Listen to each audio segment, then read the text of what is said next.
But it wasn't. It wasn't. It was the That same. was the awesome news. Yeah.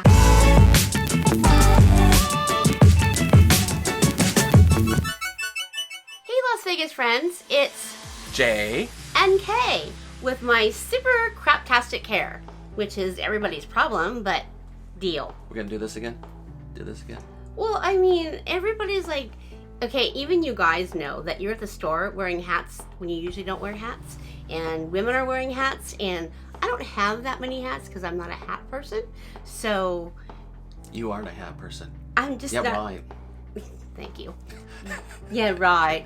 But, you know, it's bad, and I can't get any color anywhere, including Amazon, because they're all sold out. We have a lot of good news from the week, so that's why we're here, to show you and share with you. It's the good news of Las Vegas. No bad news. No doom and gloom. We want to focus on the good, because there's got to be good news out there, and there is. And there is. Starting with this first one, Governor Sisolak has extended health benefits all the way till May 15th, which means if you don't have insurance, he says, now is the time to do it. Mm-hmm. Don't delay. And I think if any time has brought the attention to, like, oh, I'm young, you know, I don't really need insurance. I'm not sick. Get it. Yeah. Do it. Make sure to do it during this time where you've got this window of opportunity. Yeah. Get it taken care of. And what is our second story, Kay? Do we have some good news on that front too? Yes. Actually, I have a few. Of the patients that have recovered. So I know That's good. Yeah, we've had a lot of bad news about that, and it makes me so sad. But I think Nevada's kind of lucky. It hasn't really hit, and I think that's because we did that early lockdown quick. Yeah, exactly. We've had quite a few patients that have recovered. So that's what I wanted to focus on today. I know everything that we hear is not the greatest, but we have been fortunate enough to have some patients here in our city that have recovered. So the first patient was actually the first patient that was... That's what they're saying, right? Yeah, that was presumed to have the virus. So he was in a coma, and he woke up. He had no idea what was going on because... Yeah, he was just like, he had no idea that COVID was going on or coronavirus was going on. Well, he was in Alaska, the last he remembered. Okay. So he was, I believe, on vacation with his family. He went to the ER and with a fever and presented as having pneumonia. They admitted him and his fever kept going up. So once he got to like 107. That's hot enough for outdoor, let alone indoor. Exactly, and it's very dangerous to the body. So what happened? He woke up, like I said, after about a month, had no idea where he was, just remembered being in Alaska, and now he is not completely recovered, but he's no longer in a coma. He's not on awesome. Yeah, he is not on a ventilator. We'll post a picture of him as he's, with the nurse, and he's smiling, still in the hospital, I believe, but they still have a little bit of recovery time, but the bad part is over as far as they're saying. Good. Yeah. So another good story, a nurse that works at one of the hospitals, Mountain View, contracted the virus from one of her patients, and so she had to be hospitalized. They did a procedure on her, which I thought was kind of interesting. So when you're in the hospital, you're always laying on your back in the bed. That's really comfortable all the time. It's so awful. They decided, since the virus attacks the lungs and the respiratory system, they, instead of laying on your back, they laid her on her stomach. It's called proning. That seems counterintuitive. It sounds really counterintuitive. Especially I can't even breathe when I'm on my stomach. Right. With all the stuff I've been through, heart and lungs. So how does that work? They put her on her stomach, and then it takes the heart takes the pressure off the heart. I don't understand it. And then takes the pressure off the lungs. So the heart takes some pressure to the lungs, it takes it off, and that helps the recovery. So they can breathe better, there's no pressure on the lungs. Got it. So she has now, they transferred her to a different hospital, and so now she has recovered Wasn't it though they weren't sure if this procedure, we have a friend that actually works at at the first hospital. Mountain View. And so when they transferred to the second hospital, she had no idea, she had no more contact with her, right? She only actually feared the worst. Actually, when I asked my girlfriend, I texted her, I said, hey, do you know this nurse? And she said, she's in really grave condition.